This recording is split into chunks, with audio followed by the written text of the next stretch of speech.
Sinepju graudiņš. Vārds katrai dienai. Centības alga.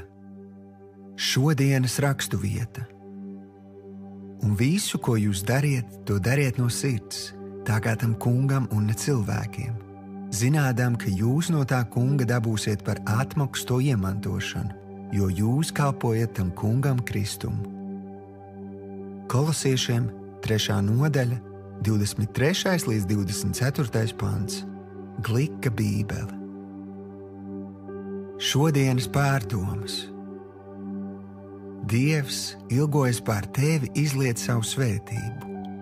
Viņš ilgojas tev dāvāt savu labvēlību un nodrošinājumu. Viņš ir gatavs darīt savu daļu, bet vispirms tev ir jādara savējā. Pirmkārt, tev jābūt centīgam, veidojot sadraudzību ar viņu un sekojot viņa norādījumiem. Otrkārt, centīgam izmantot iespējas un resursus, kas ir ielikti tavās rokās.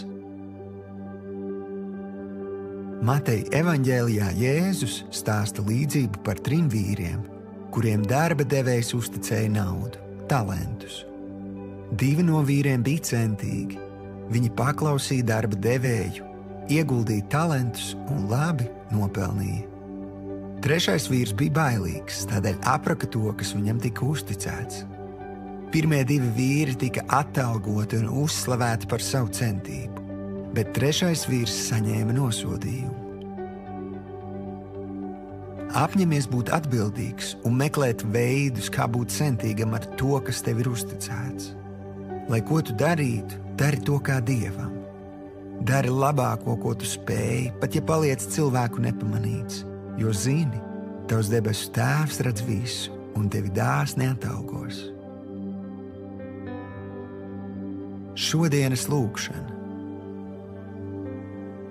Tēvs, paldies par tavu labvēlību un svētību, ko esi man piešķīris.